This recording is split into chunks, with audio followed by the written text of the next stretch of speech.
All right, let's jump right in. This is an original story from Hidden Revenge Family, and it took a turn you truly didn't see coming. Let's get into it. The first thing I saw that morning was my sister's smile. It was wide, confident, public. I was still in field camo boots, dusty from a week out at a forward operations site. My duffel bag hung off one shoulder. The main gate was busy, like always, contractors, junior enlisted delivery trucks, IDs flashing under the scanner. And right in front of the security checkpoint stood Brianna. She wasn't alone. 2 military police officers stood beside her, arms folded, neutral expressions. That kind of neutral that means paperwork is already done. "Stop right there, Avery," Brianna said. She didn't call me sis. She didn't lower her voice. She wanted an audience. I kept walking until I was 3 feet from her, close enough to see the shine on her new watch, close enough to see she had rehearsed this. One of the MPs stepped forward. "Ma'am, we need you to set your bag down." "For what reason?" I asked. Brianna answered before he could. "You've been reported for theft," she said. "Loud, clear, family property, and potentially government materials." A few heads turned. A staff sergeant slowed down. Someone stopped mid-sip of coffee. The MP kept his tone professional. "We received a complaint this morning. We're required to investigate." Of course they were. That's the thing about wearing a uniform. It doesn't protect you from procedure. It binds you to it. I set my duffel on the ground. "Go ahead," I said. Brianna crossed her arms. She was in her press service uniform, ribbons aligned perfectly.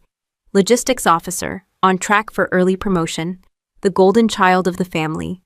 If you asked my parents, she was the future of the name. I was the paperwork. The MP searched my bag. Clothes, field notebook, secured tablet with clearance lock. Nothing unusual, nothing illegal. "Where's the jewelry?" Brianna asked. "What jewelry?" I said. "Grandfather's signet ring, the silver one. You took it after dinner." There it was, family property. The ring was on my right hand. Old, scratched, not worth much on the market. Worth everything in meaning. I slowly raised my hand. "This one," her jaw tightened. "That belongs to the family," she snapped. "You don't get to just take things because you feel left out." Left out. That was her word for it. The MP looked between us. "Ma'am, was this ring given to you?" "It was given to me by my grandfather before he passed," I said calmly. Brianna laughed. "Funny, because Mom and Dad don't remember that." Of course they didn't. They remembered whatever benefited Brianna. The gate traffic had slowed now. People weren't pretending anymore. They were watching. Brianna took a step closer. "You've embarrassed this family long enough. You don't contribute. You hide behind some vague desk job and act like you're better than everyone." I didn't respond. I rarely do when she performs. The night before flashed in my mind. My parents' dining room, polished wood table, too much wine, too many opinions. Silas, my father, had cleared his throat like he was delivering a verdict. "You know," he said, "when people ask what our daughters do, I'm proud to talk about Brianna." Martha nodded. "She's respected. She's moving up. She has connections." Then they looked at me. "And you," my mother said. "You push paper." I took a sip of water. "I serve," I said. Behind a desk, Brianna added, "Let's not pretend it's heroic." My father leaned back in his chair. "Your sister is building something. You just disappear for months and don't tell us anything." I didn't tell them because I couldn't, not because I didn't matter. Martha sighed. "Sometimes I wonder how 2 girls from the same house turned out so different." There it was, the family disappointment speech. Brianna lifted her wine glass. "To the one who actually makes us proud." They clinked glasses. I didn't. When dinner ended, my grandfather's ring was sitting in a small velvet box on the mantel.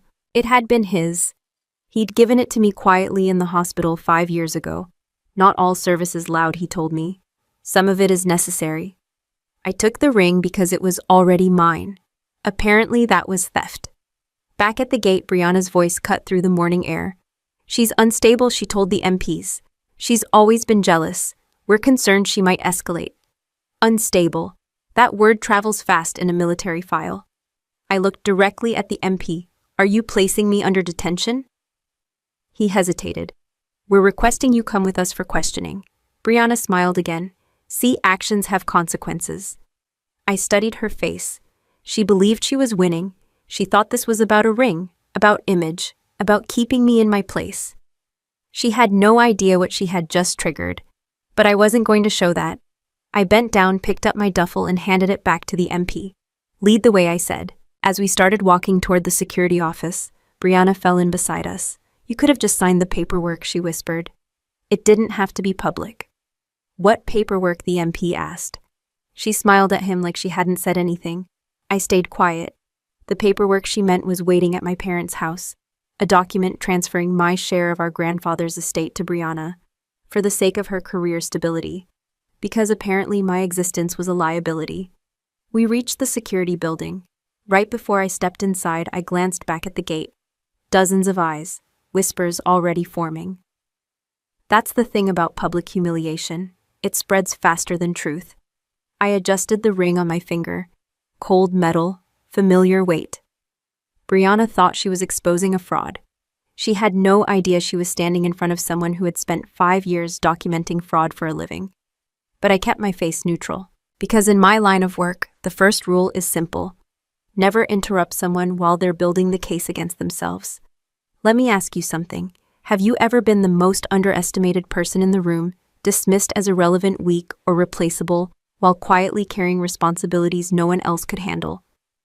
If you have, I want you to tell me what that felt like. I checked my account the second they left me alone in the holding room. The MP had stepped out to verify documentation. Brianna was pacing the hallway, probably updating my parents. I pulled out my secured phone, logged into my military credit union, balance $14.72. I stared at the screen. That account wasn't a checking account. It wasn't casual money. It held hazard pay retention bonuses, classified mission stipends that never made it into normal payroll summaries. Money earned in places no one at that dinner table could pronounce. Gone. Every transfer had been cleared 2 weeks earlier. Same branch, same in-person authorization, same signature, mine. I zoomed in on the digital copy. It was good, not perfect, but good. I locked the phone and leaned back in the metal chair. The door opened. Brianna stepped inside before the MP could stop her. 2 minutes, she told him. Family matter. He hesitated, then nodded and closed the door. She didn't sit. You really dragged this out, she said. You drained my account. She didn't blink. It wasn't drained. It was reallocated. To your Porsche, she smirked. So you noticed. The audacity would have been impressive if it weren't predictable. You forged my signature, I said.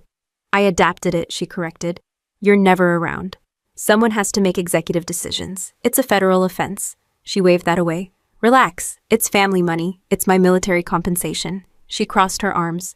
For doing what camping, I let that hang there. You don't need that kind of cash, she continued. You disappear for months. You eat government food. You sleep in tents or whatever. Meanwhile, I'm the one in public. I represent this family. Image matters.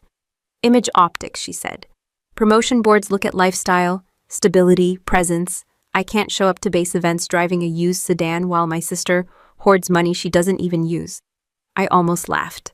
You stole federal funds to upgrade your car. I invested in perception, she said.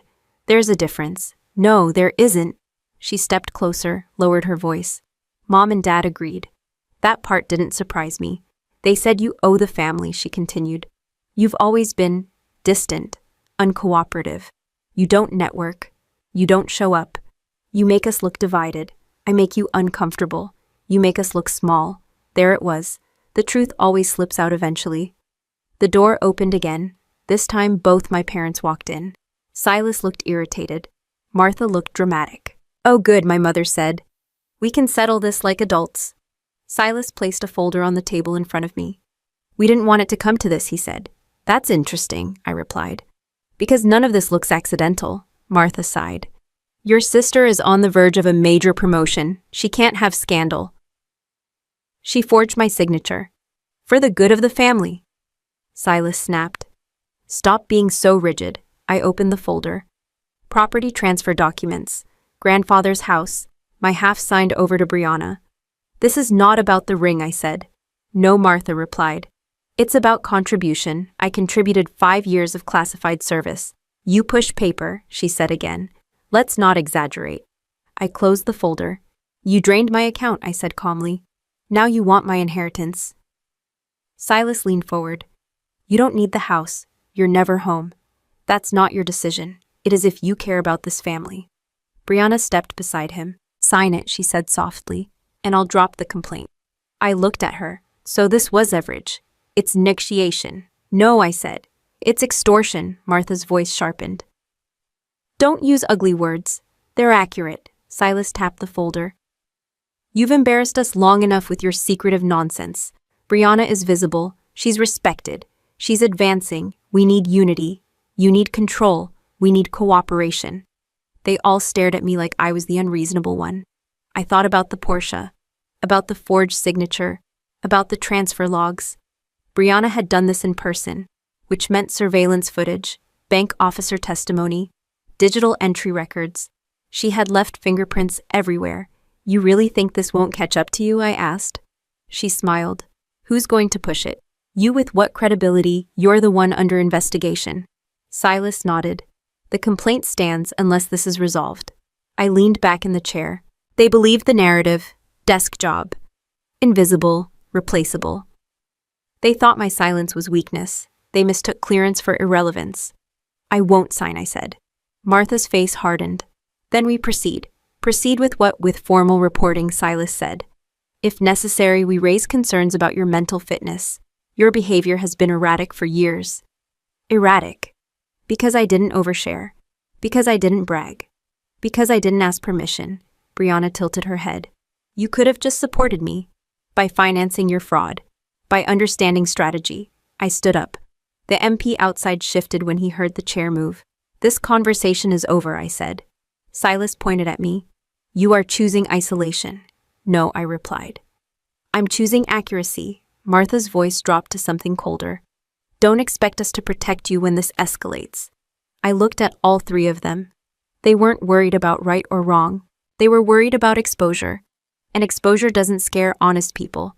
It scares greedy ones. I walked to the door and opened it myself. The MP looked at me carefully. We're still reviewing the complaint, he said. Take your time, I replied. As I stepped back into the hallway, I pulled out my phone again. I didn't call a lawyer. I didn't call a friend. I opened a secure channel. One short message. Financial irregularities confirmed. Escalate audit phase.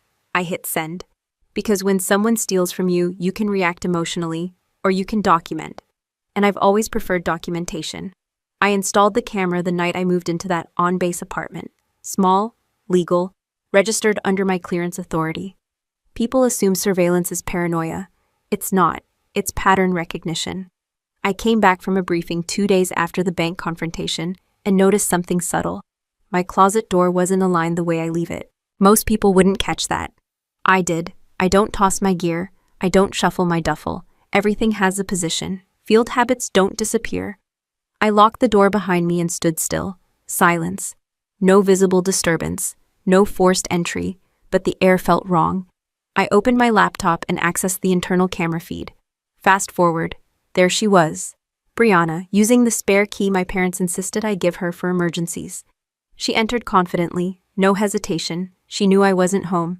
She moved straight to my bedroom. No wandering, no searching. That meant she came prepared. I watched her unzip my field duffel. She pulled something from her briefcase. A sealed envelope marked classified. Bold red stamp. She slid it deep under a stack of folded uniforms. Then she took out a second item. A USB drive. She hesitated for a second, then tucked it inside my boot. Careless. That's when I paused the video. I didn't feel shock. I felt confirmation. Money wasn't enough. She needed me discredited. If I was investigated for theft and mishandling classified materials, at the same time, my credibility would collapse. My clearance would freeze. My voice would disappear. And if my voice disappeared, so would any audit trail I might expose. It was simple strategy. Except she wasn't the only one who understood strategy. I watched the footage again. Frame by frame, she wore gloves, smart. But she had used her own vehicle to enter the base. Gate cameras would show entry time, exit time, cross-reference that with her duty log.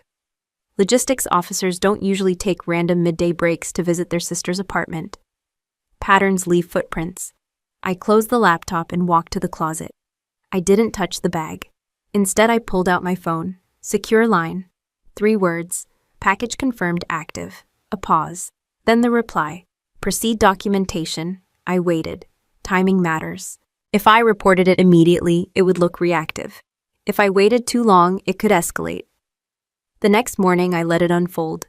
At 900 sharp, 2 internal security officers knocked on my door. "Ma'am, we need to conduct a search." "Of course," I said. Professional, calm.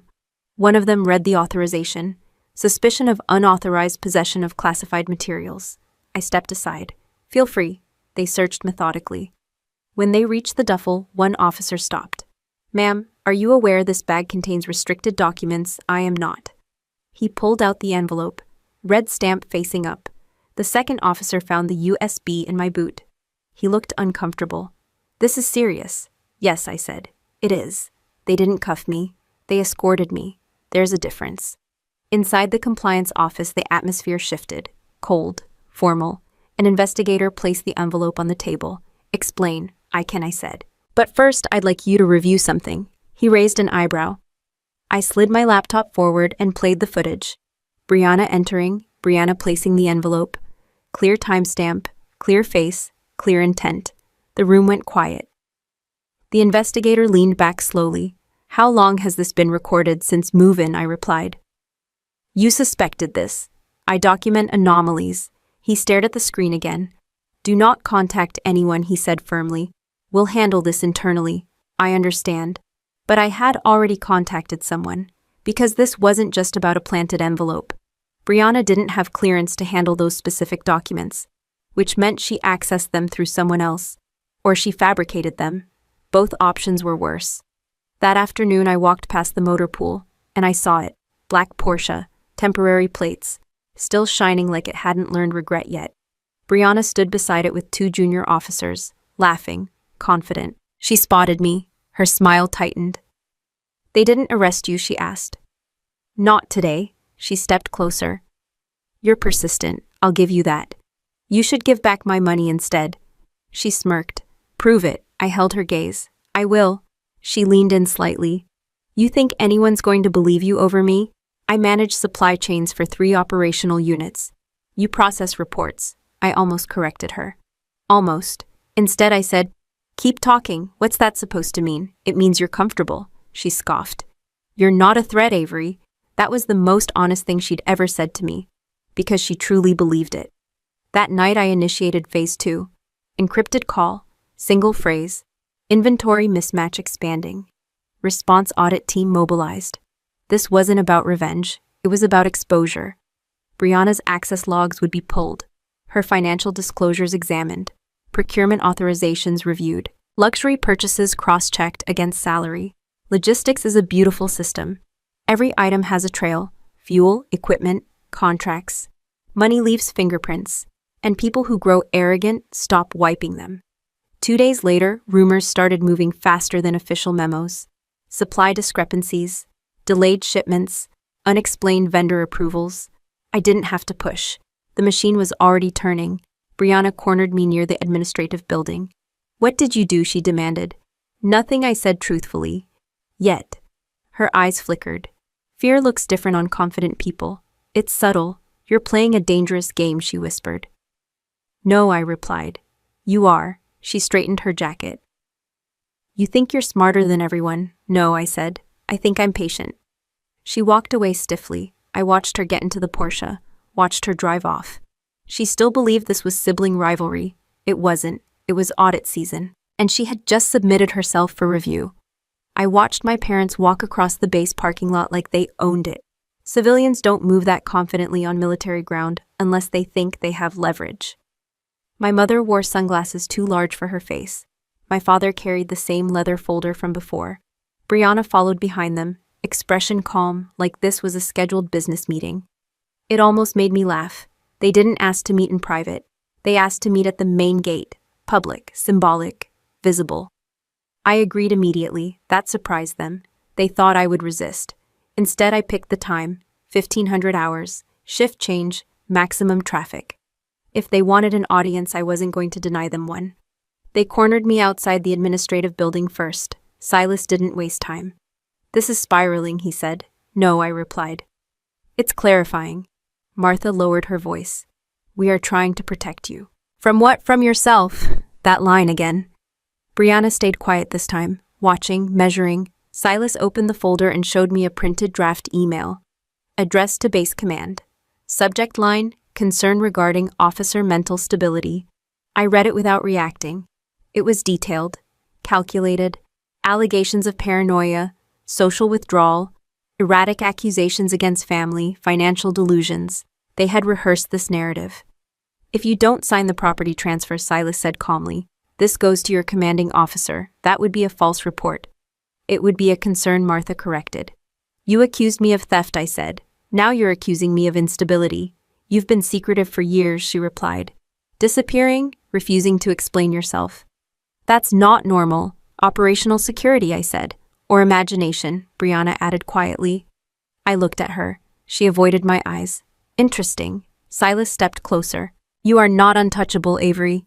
You're not special. I didn't respond. He continued. If command questions your psychological fitness, your clearance is suspended. Your career stalls, your record changes. He wasn't wrong. In the military, perception can become paperwork very quickly. Martha softened her tone. We don't want that. Just sign the transfer. Give Brianna the house. Let this end. Let this end. They still thought this was about real estate. You drained my account, I said evenly. You filed a theft complaint. You planted documents in my bag. And now you're threatening to report me as mentally unstable. Brianna's jaw tightened slightly at that last part. You can't prove that, she said. I held her gaze. Careful, I replied. Silas exhaled sharply. This is going nowhere. We'll meet at the gate at 3.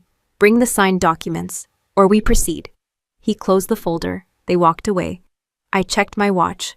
Plenty of time. At 1400 hours, I made 2 calls. First call, secure channel. Escalation confirmed. Prepare visible presence. Response acknowledged. Second call, internal compliance. Is the review progressing? Yes, the investigator said. Findings are significant. Good, I replied. At 14:55, I walked toward the main gate. The air felt heavier than usual. Traffic backed up. Contractors checking IDs, Marines rotating off duty. Normal day. Except it wasn't. My parents were already there, so was Brianna. And this time 2 military police units stood beside them. Not just officers, vehicles, visible. Brianna wanted spectacle. When she saw me approach, she straightened her posture. Silas stepped forward first. Did you bring it? No, I said. Martha closed her eyes briefly like she was disappointed in a child. Then we're forced to act, she said. Brianna nodded at one of the MPS. She's in possession of stolen family property, she said loudly, and potentially classified materials. I noticed the wording, potentially, smart, non-committal. The MP approached me. Ma'am, we need you to come with us again. For what charge? I asked. Pending investigation. There it was, public detention without formal arrest. Humiliation without conviction. A small crowd gathered naturally. Whispers, phones out, base gossip travels fast. Silas raised his voice just enough to be heard. We tried to resolve this privately, Martha added. We're concerned for her well-being. Brianna stood slightly behind them, hands folded. Victim posture, carefully constructed. You understand what this does to your record, Brianna said quietly to me. Yes, I replied. Do you? She frowned slightly. The MP stepped closer with cuffs in hand. Protocol, not aggression. My pulse stayed steady. I glanced at my watch. 10 seconds. 5, 3, 2. I didn't resist. I extended my hand slightly forward. Let them see compliance. Let them believe control. Because sometimes the strongest position is the one that looks like surrender. The MP moved to secure my wrists, and then the sound cut through the air. Engines. Not civilian, not patrol. Deep, coordinated. A black SUV convoy rolled toward the gate, unmarked, deliberate. The MPs paused. Traffic slowed further. The lead vehicle stopped directly behind me. Doors opened in unison. Boots hit pavement. 6 men stepped out, uniforms crisp. Insignia unmistakable. High-level Special Warfare Command. Even the MPs straightened instinctively. Brianna blinked. Silas looked confused. Martha lowered her sunglasses. One of the men walked forward with controlled authority. He didn't look at my parents. He didn't look at Brianna. He looked at me. And then he stopped 3 feet away. The entire gate seemed to hold its breath. The MP still held the cuffs frozen mid-motion. The commander's expression was unreadable, measured, precise. And then he raised his hand. Formal, sharp, a salute. Not casual, not friendly, official, directed at me. And loud enough for everyone nearby to hear, he said, "Ma'am, ma'am." That single word shifted the temperature at the gate. The commander held the salute until I returned it. Yes, I returned it. Calm, clean, by the book. The MP slowly lowered the cuffs, but didn't step back yet. He was waiting for clarification. Everyone was. Commander Vance dropped his hand and addressed the MPs directly. "Why is Colonel Avery being detained?" Silence spread like a ripple. I watched Brianna's expression fracture in real time. "Colonel," one of the MPs repeated. Brianna blinked. That's not. Vance didn't look at her. He held the MP's gaze. "Answer the question." The MP swallowed. "We received a complaint regarding theft and mishandling of classified materials." From whom? Brianna stepped forward before anyone else could speak. "From family," she said quickly. "And from within, logistics oversight." Vance finally turned his head toward her. The look he gave her wasn't angry. It was evaluative. "Name and rank," he said. "Captain Brianna Hayes, logistics officer." He nodded once. "And you initiated this public detention. She's under investigation," Brianna insisted. "We have reason to believe she—" "You have allegations," Vance interrupted. "We have findings." That word landed heavier than the others. "Findings." My parents exchanged a glance. Silas recovered first. "This is a family matter," he said. "She's stolen from us," and Vance cut him off with a raised hand. "This installation does not process family drama at the gate." That got a few suppressed reactions from nearby Marines. Martha stiffened. "We're concerned about her mental state." There it was again. Vance shifted his attention to her slowly. "Ma'am, are you a licensed evaluator for military personnel?" "No, but—" "Then your concern is noted and irrelevant." He turned back to the MPs. "Stand down." The cuffs disappeared. The tension didn't. Brianna's voice rose. "You don't understand what she's done. She's been hiding things. She's unstable. She's been making accusations against me." "Accurate accusations," Vance replied calmly. That stopped her. He stepped slightly to the side, and the other 5 commanders moved into clearer view. Their presence wasn't decorative. It was deliberate. 6 senior SEAL command authorities don't show up at a gate for spectacle. They show up for confirmation. Brianna tried to recover. "This is completely inappropriate. She's just a paper pusher. She doesn't have," Captain Vance said quietly. "You should choose your next sentence carefully." The crowd had grown larger now, not chaotic, just attentive. Public perception works both ways. Silas stepped forward again, frustration creeping into his voice. "We are trying to protect our family's reputation." Vance looked at him like he'd just said something naive. "Reputation," he repeated. Interesting choice of word. He motioned to one of the commanders behind him. A tablet was handed forward. Vance didn't look at it. He looked at Brianna. "Captain Hayes," he said evenly. "Do you wish to continue this conversation here?" She hesitated. Her confidence was slipping. "I don't know what this is," she said carefully. "This," Vance replied, "is oversight." He finally glanced at the tablet, then back at her. Procurement discrepancies, unauthorized access logs, misuse of restricted documentation, forged financial signatures. My mother shook her head quickly. "That's impossible," Silas added. "There must be some mistake." "There isn't," Vance said. He stepped slightly aside so Brianna could see the screen. Her face drained of color. That was the first real reaction I'd seen from her all day. "This is fabricated," she whispered. "No," Vance said. "It's audited." The word hung there. Audited. The net wasn't tightening around me. It had already tightened around her. Brianna's voice cracked slightly. "She set this up. I documented it. I corrected." She turned to me sharply. "You've been trying to destroy me." "I've been trying to protect federal assets." "That's dramatic." "No," I said calmly. "It's accurate." The MPs stepped back now, shifting their posture. They weren't guarding me anymore. They were waiting for new instructions. Martha grabbed Brianna's arm. "Say something." Brianna pulled away. "This is abuse of authority," she said loudly, trying to reclaim the narrative. "She's leveraging connections." Vance's expression didn't change. 6 independent command confirmations, he said. Hardly leverage. Silas looked between us, confusion turning into fear. "What is she?" he asked. No one answered him, because that question was finally the right one. Brianna tried one last angle. "She stole from us," she insisted. "The ring, the property, the—" "The ring was legally transferred," Vance said without hesitation. Documented 5 years ago, hospital witness signature included. My parents froze. They hadn't known that part was formalized. Grandfather had. Quietly, strategically, Vance continued. As for the financial account, he added, the forged withdrawal request has already been traced. Brianna's breathing shifted. Shorter, faster. Captain Hayes, he said evenly. You are being formally notified that an investigation into financial misconduct and falsification of records is underway. The words were precise, controlled, official. She looked at the MPS like they would intervene. They didn't, because now they understood the alignment. This wasn't sibling conflict. This was federal review. I checked my watch, right on schedule. And then because tension peaks matter, I took one step forward. If anyone here believes I should still be detained, I said clearly enough for those nearby to hear, now would be the time. No one moved. Silence answered for them. Public humiliation is loud when it starts. When it reverses, it's very quiet. Brianna's Porsche sat parked along the curb. Shiny, expensive, traceable.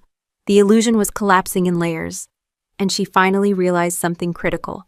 This had never been about winning an argument. It had been about evidence. She had built her own case, and I had simply allowed it to finish forming. I kept my hand steady as the MP adjusted his grip.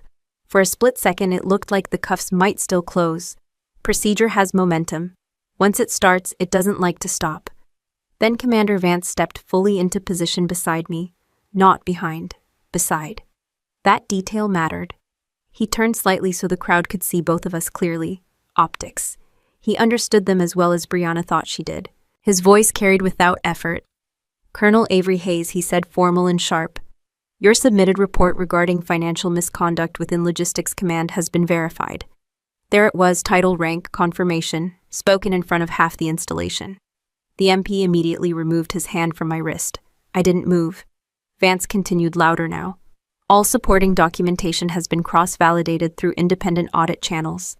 Evidence is consistent with deliberate embezzlement and falsification of procurement records. You could hear the air leave Brianna's lungs. My mother stepped back as if the words were physical. Silas looked confused, then offended, then suddenly unsure which emotion to commit to. Brianna found her voice first. This is insane, she said. She doesn't outrank me. Vance finally turned his head toward her. She does, he replied. Simple, direct, no explanation. One of the other commanders stepped forward and handed Vance a sealed document packet. He didn't open it. He handed it to the senior MP instead. Captain Brianna Hayes, he said calmly. You are hereby placed under investigation for misuse of federal funds, falsification of official documents, and unlawful access to restricted materials. The word captain sounded different this time, not respectful, precise, measured. The MP who had almost cuffed me straightened his posture and turned toward Brianna. Ma'am, I'm going to need you to step forward. She laughed once. A short, brittle sound. You can't be serious, I am, the MP replied. She looked at my parents. Say something. Martha opened her mouth, then closed it again. Silas tried a different approach. This is a misunderstanding, he said firmly. Our daughter has served with distinction, so has this one, Vance said evenly without looking at him. That landed. Brianna's composure cracked at the edges. This is retaliation, she said, pointing at me. She's been obsessed with proving me wrong for years. I met her gaze. I documented discrepancies, I said calmly. You escalated them, you set me up. No, I replied. You signed for the transfers. The MP stepped closer to her. Captain, hands where I can see them. The crowd had shifted again. Earlier they were watching me. Now they were watching her. Perception changes quickly when authority clarifies direction. Brianna hesitated. For the first time in her life, hesitation wasn't strategic. It was fear. You don't understand how this looks, she whispered to Vance. I understand exactly how it looks, he said.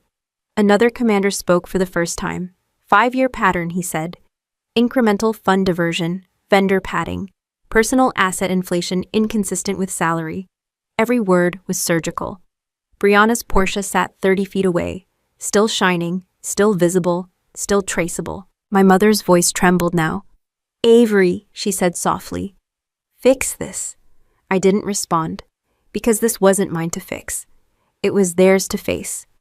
The MP gently but firmly guided Brianna's hands behind her back. This time the cuffs did close. The sound was small, but final. She didn't resist. She stared at me instead. You planned this, she said quietly. I prepared for it, I replied. There's a difference. Silas stepped forward impulsively, then stopped when one of the commanders shifted his stance. He looked smaller suddenly, not physically, structurally. He had walked into this assuming influence. He was leaving without it. Vance turned back to me. His tone softened slightly, but only slightly. Colonel, he said, thank you for your thorough reporting. I nodded. Thank you for your timing. He almost smiled. We prefer accuracy. Behind us, 2 additional vehicles entered the gate. Internal compliance officers. Not dramatic, just procedural. They approached Brianna and began reading formal notification terms. She stopped listening halfway through. Her eyes stayed on me. You let them think you were nothing, she said. I never corrected them, I replied. That's manipulation. No, I said. That's discipline. She shook her head slowly. You could have warned me. I did, I said. She thought about that. The planted documents, the forged withdrawal, the public detention attempt. She had received warnings. She just mistook them for weakness. The compliance officer asked her about the Porsche keys. She hesitated again. The MP gently extended his hand. She surrendered them. Across the gate, whispers started shifting tone. Not gossip anymore. Recognition.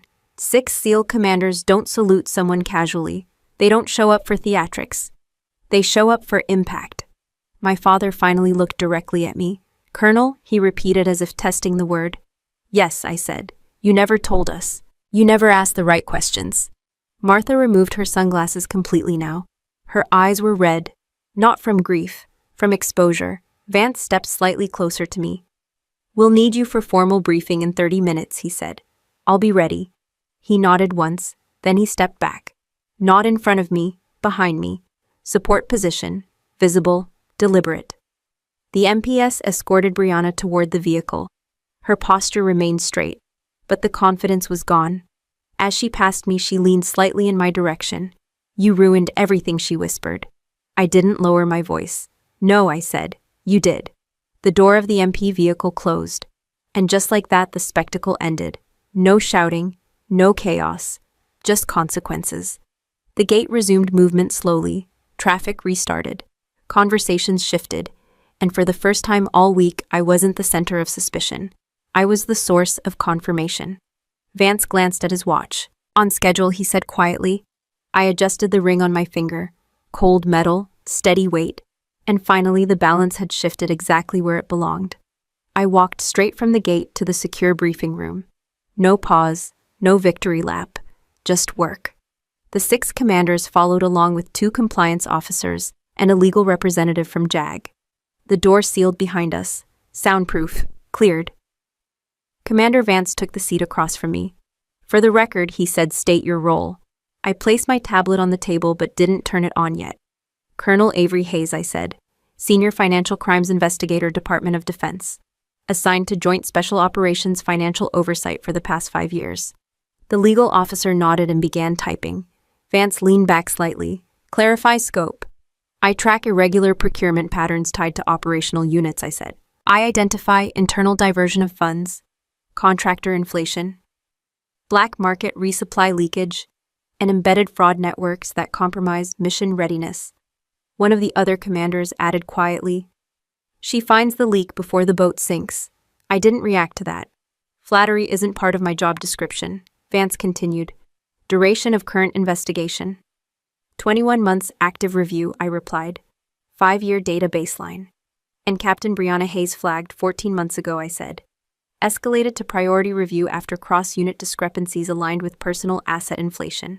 I tapped the screen. The display came alive. Charts, transaction logs, procurement authorizations, time-stamped entries. No emotion, just numbers. This, I said, zooming in, is the first anomaly. Vendor overbilling on non-perishable supply shipments. Marginal amounts, small enough to avoid audit triggers. I swiped. Pattern repeats across 3 units. Same vendor cluster. Same approval signature. Brianna's. Another swipe. Here I continued personal asset acquisition timeline. Vehicle purchase. Luxury watch. 2 offshore transfers flagged but intercepted. One commander shook his head slowly. She thought incremental meant invisible, he said. It usually does, I replied. Until someone tracks aggregate flow. The JAG officer cleared his throat. And the forged signature, I pulled up the scanned bank form. Side-by-side comparison. My actual signature. Her imitation. Forensic handwriting analysis confirms non-match, I said. Surveillance footage places Captain Hayes at the financial institution during the withdrawal. Vance didn't look surprised. He already knew. This isn't sibling rivalry, he said quietly. This is systemic breach. Yes, I replied. I switched screens again. New document. Arrest authorization. Charges listed clearly. Forgery. Embezzlement of federal funds. Falsification of official records. Unlawful access to restricted documentation. And one more. Defamation with intent to damage officer clearance. The room stayed silent for a moment. One of the commanders spoke first. You saved 3 of my men in Kandahar because fuel allocations were rerouted before deployment, he said. That was logistics correction, I replied. That was survival, he corrected. Another commander added, Your audit stopped a compromised contractor pipeline in Syria. We lost equipment. We didn't lose personnel. I nodded once. That was the objective. Vance looked at me steadily. You never disclosed your connection to Captain Hayes. It wasn't operationally relevant, I said. You allowed her to proceed. Yes. Why? Because exposure without evidence is noise, I replied. Exposure with evidence is resolution. He studied me for a second longer, then he gave a short nod. Understood. The legal officer finalized the documentation. Formal charges will be processed immediately, she said. Given the financial scale and clearance violations, this will not remain internal. It wouldn't. It couldn't. Brianna had aimed for optics. She was about to get national-level paperwork instead. I powered down the tablet. 5 years of classified financial tracing, 18 months of patient data layering, countless nights in windowless offices running anomaly detection models while my family called me irrelevant. The desk job, the paper pusher. That label had protected me better than any disguise. Vance stood. For clarity, he said, addressing the room, Colonel Hayes was assigned to Joint Financial Integrity Oversight under Special Operations Command. Her clearance level exceeds Standard Installation Review Authority. That statement wasn't ego. It was context. The MPs at the gate had almost cuffed a senior investigative officer embedded to prevent exactly what Brianna had done. Optics can be dangerous. Assumptions are worse. One of the commanders leaned forward slightly. You let her underestimate you, he said. Yes. Intentionally, yes. He almost smiled. Effective. I stood as well. Captain Hayes believed visibility equaled power, I said. In financial crime, invisibility is power. Vance walked toward the door. We'll handle external communication, he said. Your role remains confidential. As always, I replied. He paused before opening the door. For what it's worth, he added, you did not have to make this public. I didn't, I said. She did. That distinction mattered. Outside the briefing room, base activity continued like nothing historic had just shifted. That's how institutions work. They absorb shock quietly. I stepped into the hallway alone. For the first time all week, no one was watching me with suspicion. Some were watching with recognition. Different energy. Less gossip, more calculation. I walked past the motor pool again. The Porsche was gone, impounded. Traceable assets don't sit long once documentation catches up. My phone vibrated once. Secure message, detention confirmed, transfer pending. I didn't reply. There was nothing left to say operationally. The underdog narrative had expired. Not because I proved them wrong loudly, but because I never needed their approval to begin with. And now the file was complete. I stood outside the administrative building and watched the tow truck hook onto the Porsche. No drama, no shouting, just paperwork and a chain. The vehicle had already been flagged as an asset tied to an active financial misconduct investigation. That meant temporary seizure pending full audit. Luxury loses its shine when it becomes evidence. Brianna was seated on a bench nearby, wrist cuffed in front, now escorted, but not dragged. Her posture was still straight, but the confidence was gone. She wasn't looking at the car. She was staring at the ground. My parents stood a few feet away, not sure where to position themselves. Not close enough to look complicit. Not far enough to look uninvolved. Martha saw me first. She walked toward me quickly. Avery, she said, voice shaking, this has gone too far. No, I replied. It went exactly as far as it needed to. She's your sister. She's an officer under investigation. Don't talk about her like that. Like what accurately Silas stepped in. You've made your point, he said. The car is gone. Her promotion is gone. That's enough. It's not about the car, I said. Then what do you want? Accountability? Martha lowered her voice. You can still fix this. Withdraw the complaint. Tell them it was a misunderstanding. I didn't file a complaint, I said calmly. I filed documentation. She grabbed my arm. For the first time, there was no superiority in her expression. Only fear. She'll lose everything. I held her gaze. She already did. Silas tried a different angle. Think about the family, he said. Think about how this looks. I almost smiled. That's what got us here. He exhaled sharply. You're being cold. No, I said. I'm being consistent. Behind them, Brianna finally looked up. Her eyes were red now, not angry, not defiant, just stripped. She called out quietly, Avery. I walked closer but kept distance. You don't have to do this, she said. I didn't start this. You could stop it.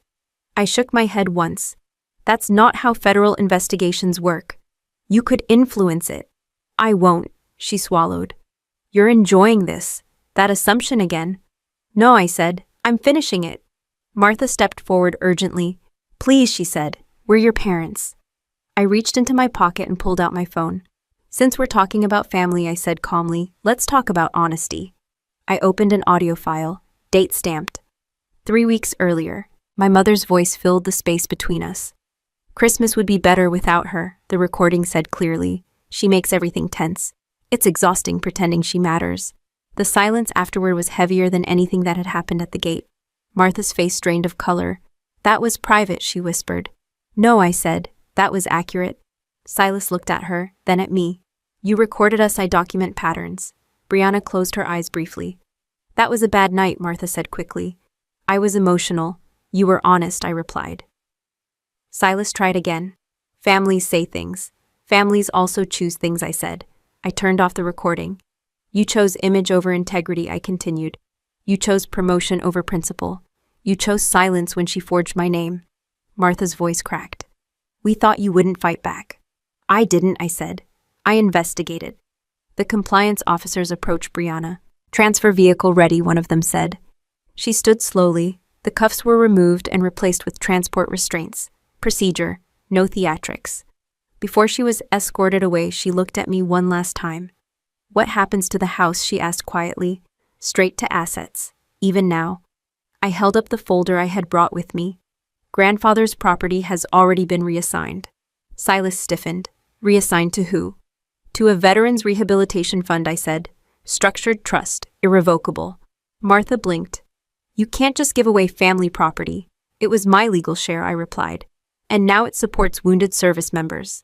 Silas shook his head slowly. That was our legacy. No, I said. It was his.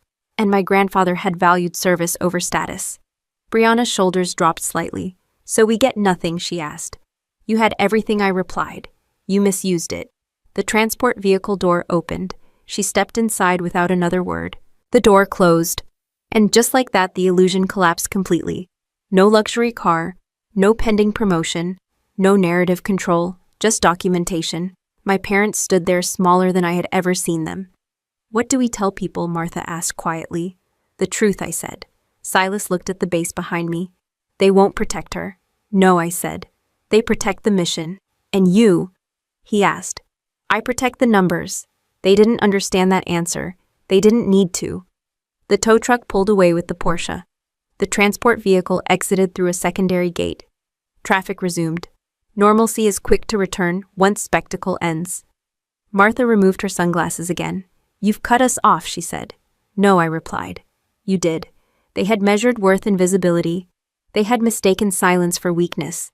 They had believed protection came from proximity to power. They never considered that power can operate quietly. I adjusted the ring on my finger. Cold metal, steady weight. Grandfather had understood something they never did. Respect isn't inherited. It's demonstrated. And once lost, it doesn't transfer back easily. My parents stood there without reputation, without leverage, without the military insulation they assumed would always shield their favorite daughter. For the first time in years, I felt no tension in my chest. Not satisfaction, not anger, just clarity. The illusion was gone. And nothing replaces illusion faster than consequence. I didn't go home after the transport vehicle disappeared. I went to the flight line. Rotor noise carries differently when your head is clear. It's not chaos, it's rhythm. The helicopter was already prepped. Crew chief standing by, pilot running checks. No ceremony, just scheduling. Commander Vance met me near the aircraft. Short deployment, he said. Financial review support overseas. You'll brief in transit. Understood. He studied my face for a moment. You good? Yes. He nodded once. That was enough. No congratulations, no dramatic handshake. We both prefer results over speeches. I climbed into the aircraft and secured my headset. The door remained open while final clearance came through. From that angle, I could see most of the base. Motor pool, admin building, main gate. Earlier that week, that gate had felt like a stage. Now it looked small. People were moving normally, vehicles entering and exiting, Marines adjusting covers, life continuing. Most of them would never know the full story. They didn't need to. Institutions survive because they process problems quietly and move forward. I rested my hand on my right ring finger. The silver band caught the light briefly, scratched, worn, unimpressive, valuable, not because of money, because of intent. My grandfather never cared about appearances. He cared about service done properly. He gave me that ring in a hospital room that smelled like antiseptic and finality. Do the job right, he told me, even if no one claps. He was right. No one clapped today. They watched. They recalculated. They adjusted assumptions. That's enough. My phone vibrated once before I powered it down for flight. A single message from internal compliance. Charges officially filed. Asset recovery in progress. Concise. Final. Brianna would face court-martial proceedings, financial restitution, permanent record implications. My parents would face something different. Silence. Reputation doesn't vanish overnight. It erodes. Whispers, distance. Invitations that stop arriving. They had built identity around one daughter's visibility. They never noticed the other one was building structure. The crew chief gave me a thumbs up. Door closing in 30 seconds. I took one last look toward the administrative building. Earlier, that's where they had tried to label me unstable. It's interesting how quickly the narrative shifts when documentation speaks. The door slid shut. Sound changed instantly. Rotor wash intensified. The aircraft lifted smoothly off the ground. As we rose, the base shrank beneath us. Buildings reduced to shapes. Vehicles to dots. People to movement without identity. Perspective is powerful. When you're standing at a gate being accused publicly, it feels enormous. When you're above it, it's just coordinates. I leaned back and adjusted the headset. Across from me sat a young operations officer reviewing a tablet. He glanced up briefly. You the financial oversight, he asked. Yes, he nodded. Glad you're on this one. That was it. No title mention. No family history. No drama. Just competence acknowledged in the right room. That's what respect actually feels like. Not applause. Not comparison. Not parental approval. Just trust and execution. I closed my eyes briefly and let the vibration of the aircraft settle into something steady. For years, I had been underestimated at dinner tables. For years, I had been compared, measured, dismissed. Desk job, paper pusher, not visible. They confused visibility with value. They confused silence with weakness. They confused patience with passivity. They were wrong. And they found out the hard way. I don't hate Brianna. I don't hate my parents. Hate wastes focus. What I feel is distance, clear, defined. Healthy distance. Family isn't automatic. It's not guaranteed by shared DNA. It's built on respect, on accountability, on mutual recognition. If those things aren't there, what you have isn't family. It's proximity. And proximity without respect turns toxic fast. The helicopter leveled out. Cloud cover ahead. New coordinates. New numbers. New discrepancies waiting to be corrected. I pressed my thumb against the edge of the ring again. Cold metal. Steady reminder. Justice doesn't shout. It documents. If you've ever been the quiet one in the room, if you've ever worked in silence while someone else took credit, if you've ever been treated like the least impressive person at the table while carrying the heaviest responsibility, I want to ask you something. When the truth finally came out in your life, did you feel anger or did you feel freedom? Tell me your answer in the comments. And if you believe respect matters more than blood, make sure you're subscribed, because stories like this aren't about revenge. They're about standards. I didn't correct them when they called me a paper pusher. I didn't interrupt when they said I hid behind a desk. I didn't list deployments. I didn't mention clearance levels. I didn't explain classified briefings or the fact that 6 senior commanders knew my name before my own parents did. I let them underestimate me. That wasn't insecurity, that was discipline. Here's something most people don't understand. Silence is not weakness, it's leverage. The loudest person in the room is rarely the most powerful one. The loudest person is usually the most anxious to be seen. Real leverage doesn't rush to be recognized. It builds quietly, accumulates data, and waits for timing. For years, my sister believed visibility was power. She showed up to events. She networked aggressively. She drove the right car. She curated perception. And to most people watching from the outside, she looked successful. Meanwhile, I was invisible. That invisibility protected me. When someone thinks you're not a threat, they stop guarding themselves. They talk more. They take bigger risks. They assume you don't see the patterns forming. Let people underestimate you. It's one of the most underrated strategic advantages you will ever have. In the workplace, this matters more than most people admit. If you're constantly trying to prove you're competent, you burn energy on performance instead of production. You become reactive. You measure your value by how often you're praised. That's unstable. Instead, build skill, build documentation, build consistency. Let your results arrive before your explanation does. There is a difference between confidence and the need for validation. Confidence does not argue. Confidence prepares. When my sister forged my signature, she assumed I would react emotionally. She assumed I would confront her at dinner, demand apologies, escalate the drama. I didn't. I logged into my account. I reviewed timestamps. I confirmed surveillance footage. I escalated through secure channels. That's not coldness. That's structure. If you are someone who has been dismissed, underestimated, or labeled as less impressive, ask yourself something honest. Are you trying to win arguments, or are you trying to build position? Winning arguments feels satisfying in the moment. Building position wins long-term. Silence allows you to observe. When you stop talking, you start noticing patterns. You hear contradictions. You recognize insecurity disguised as confidence. You see who respects you when you're not performing. There's also a personal side to this. In families, especially competitive ones, there's often a ranking system. One child becomes the achiever. Another becomes the quiet one. Labels form early, they stick.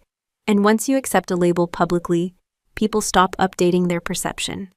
I never tried to change their label. I changed my environment instead. I built credibility in rooms where performance mattered more than personality. You don't need everyone to understand you. You need the right rooms to recognize you. That shift alone changes everything. If you're currently in a situation where you feel overlooked, here are 3 things I want you to consider. First, stop explaining yourself to people who benefit from misunderstanding you. If someone has already decided you're insignificant, no speech will convince them otherwise. They are protecting their own hierarchy. Don't exhaust yourself trying to climb a ladder they control. Second, document everything. Emotion fades. Memory shifts. Documentation doesn't. In business, keep records. In conflict, save communication. In leadership, track performance metrics. Structure protects you when narratives turn hostile. Third, delay reaction. The urge to respond immediately is ego. The decision to wait is strength. When someone disrespects you, pause. Ask yourself, what outcome do I actually want? Immediate satisfaction or strategic advantage? Most people choose satisfaction. That's why most people stay stuck. Power that needs applause isn't power, it's insecurity. If your worth depends on public acknowledgement, then someone else controls it. If your worth is anchored in competence and integrity, it doesn't fluctuate based on opinion. After everything unfolded at the gate, people started recalculating how they saw me. That didn't change who I was, it just updated their perception. But here's the part that matters most. I didn't feel triumph, I felt stability. Because my identity had never depended on their validation in the first place. If you build your life around proving someone wrong, you are still orbiting them. Build your life around your own standard instead. There will always be people who underestimate you. Let them. There will always be rooms where you are misjudged. Walk through them anyway. There will always be someone louder, flashier, more visible. Visibility is temporary. Competence compounds. So if you're the quiet one right now, if you're working behind the scenes, if you're building skill without applause, understand this: you're not behind, you're positioning. And when the moment comes when evidence matters, when structure is tested, when leadership requires calm instead of volume, you won't need to raise your voice. You'll just present the facts. Let me ask you something. Have you ever been underestimated so badly that people didn't even realize you were the one holding the structure together? What did you choose to build instead of argue? Tell me. When I played that recording of my mother's voice, I wasn't trying to humiliate her. I was ending denial. There's a difference. For years, I told myself, they don't mean it. They're just stressed. They don't understand my job. But understanding wasn't the issue. Respect was. And love without respect turns into control. That's a hard sentence to accept when you're talking about family. We grow up hearing that blood is thicker than water, that family comes first, that loyalty is unconditional. But here's what most people don't say out loud.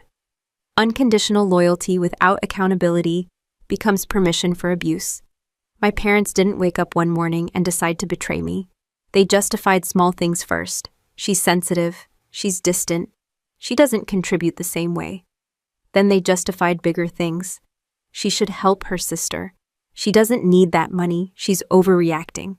Eventually, they justified fraud. Not because they were evil, because they were biased. And bias inside a family is powerful. If you're the golden child, you get defended. If you're the quiet one, you get questioned. Once that narrative sets in, everything you do gets filtered through it. So when Brianna forged my signature, they didn't ask, "Did she do this?" They asked, "What did Avery do to cause this?" That's not support. That's distortion. Let's talk about something uncomfortable. Emotional manipulation rarely sounds aggressive. It sounds concerned. We're worried about you. You're not acting like yourself. You're being dramatic. We just want what's best. Those sentences sound caring. But pay attention to the pattern. Are they listening to you, or are they trying to correct you? Are they asking questions? Or are they assigning labels? In my case, the narrative shifted quickly from, "You took the ring," to "You're unstable." That wasn't random. Questioning someone's mental state is a control tactic. It shifts attention from facts to character. It forces you to defend your identity instead of the issue. That's strategic, and it's common. If you've ever had someone say, "You're overreacting," when you calmly pointed out a boundary, you've experienced this. Here's what boundaries actually are. Boundaries are not punishments. They are conditions for access. Access to your time. Access to your energy. Access to your trust. When someone repeatedly disrespects you and you say, "This isn't acceptable," you are not attacking them. You are defining the terms under which you will participate. In families, that feels threatening, because family systems often rely on familiarity, not respect. They rely on history. We've known you forever. We raised you. We're your parents. None of those statements guarantee healthy behavior. They only establish timeline. Here's something I learned the hard way. You can love someone and still refuse to let them harm you. That sentence took me years to understand, because for a long time, I believed setting boundaries meant I was cold, ungrateful, disloyal. But what is loyalty exactly? Is it silence when someone lies? Is it cooperation when someone steals? Is it protection when someone manipulates? Or is it honesty? Even when honesty costs something. When I refused to withdraw documentation, my parents said I was tearing the family apart. Number one, I was refusing to hold it together with denial. There's a difference. If you are in a situation where family members dismiss your concerns, override your autonomy, or weaponize your reputation, you have to decide something important. Is proximity worth the price of self-respect? Sometimes distance is not rebellion, it's stabilization. Here are 3 practical steps if you're navigating this in real life. First, get clear on your non-negotiables. Write them down if you have to. I will not tolerate financial dishonesty. I will not accept public humiliation. I will not engage in conversations that question my sanity without evidence. Clarity removes confusion. Second, stop debating your boundary. State it once, repeat it if necessary, but don't turn it into a courtroom every time someone challenges it.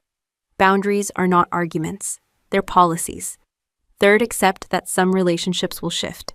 When you stop being easy to control, people react.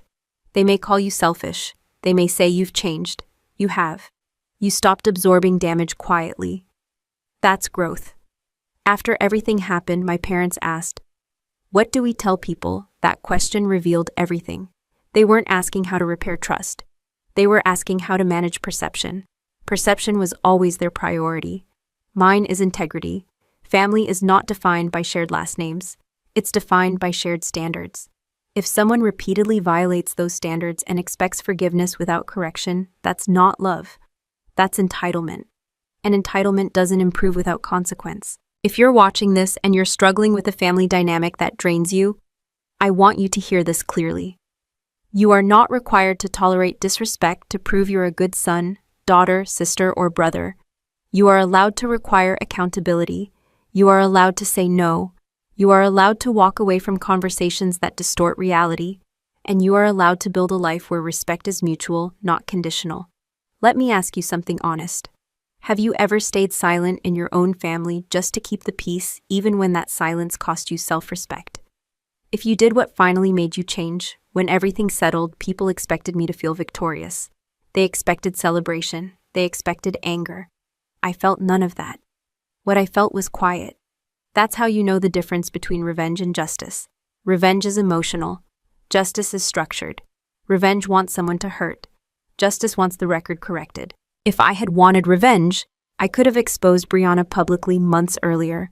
I could have confronted her at dinner. I could have embarrassed her in front of command.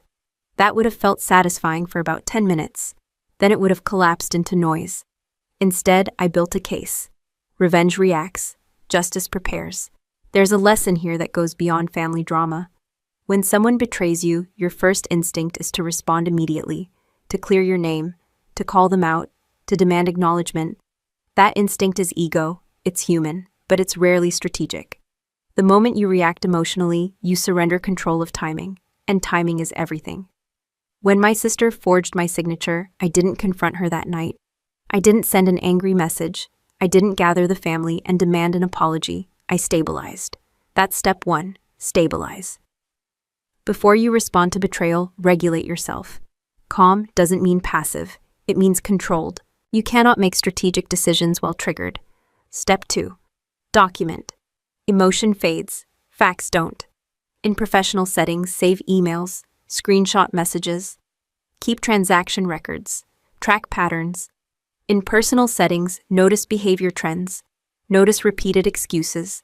Notice inconsistencies. Documentation is not paranoia, it's protection. Step 3, choose long-term outcome over short-term ego. Ask yourself, what do I actually want? Do I want them to feel embarrassed, or do I want this resolved permanently? Those are different goals. Many people sabotage their own resolution because they chase immediate emotional release.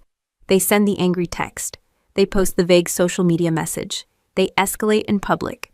And then they lose leverage. Closure does not come from confrontation. It comes from clarity. Clarity about what happened. Clarity about your standards. Clarity about what you will and will not tolerate moving forward. Here's another hard truth. If you pursue justice with hatred, you start to resemble the person who wronged you. Bitterness reshapes you. It changes your tone, your posture, your relationships. You become suspicious of everyone. That's not strength. That's damage. After everything unfolded, I had every reason to resent my sister, but resentment would tie me to her decisions, and I refused to let someone else's misconduct define my emotional state. Winning without becoming them requires discipline. It requires emotional regulation. It requires refusing to mirror manipulation with manipulation. I didn't lie. I didn't exaggerate. I didn't smear. I presented evidence. That's it. And here's something important. You don't need to destroy someone to move on. You need to establish consequence. Consequence teaches. Destruction satisfies ego. There's a difference. A lot of people spend years trying to prove someone wrong. A parent, a sibling, a boss, an ex. They build careers fueled by resentment. They succeed, but they're still anchored to the person who doubted them. That's not freedom. Freedom is building because you value competence. Freedom is improving because excellence matters to you. Freedom is waking up and not needing their acknowledgement. When I left that base on the helicopter, I didn't think I showed them. I thought the system worked, and that's enough.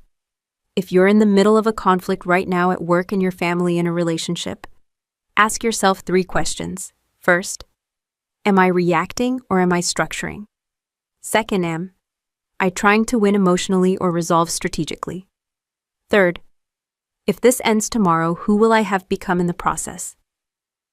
Those questions matter because sometimes the real victory isn't that the other person falls. It's that you don't. You stay disciplined. You stay accurate. You stay aligned with your own standard. That's integrity. Integrity doesn't always look dramatic. It looks steady. It looks boring sometimes. It looks like saying nothing when you could say everything. But it builds a life that doesn't require constant defense. And that's the real win. If you've ever been betrayed and had to decide between emotional retaliation and disciplined action, I want to know something. What did you choose, and what did it cost you? Tell me. Final note. This story is a work of fiction created by artificial intelligence to heighten drama and emotion. But the valuable lessons we discuss are entirely real and continue to happen to many people every day. If this style isn't for you, that's perfectly okay. Please feel free to look for other content that better suits your needs.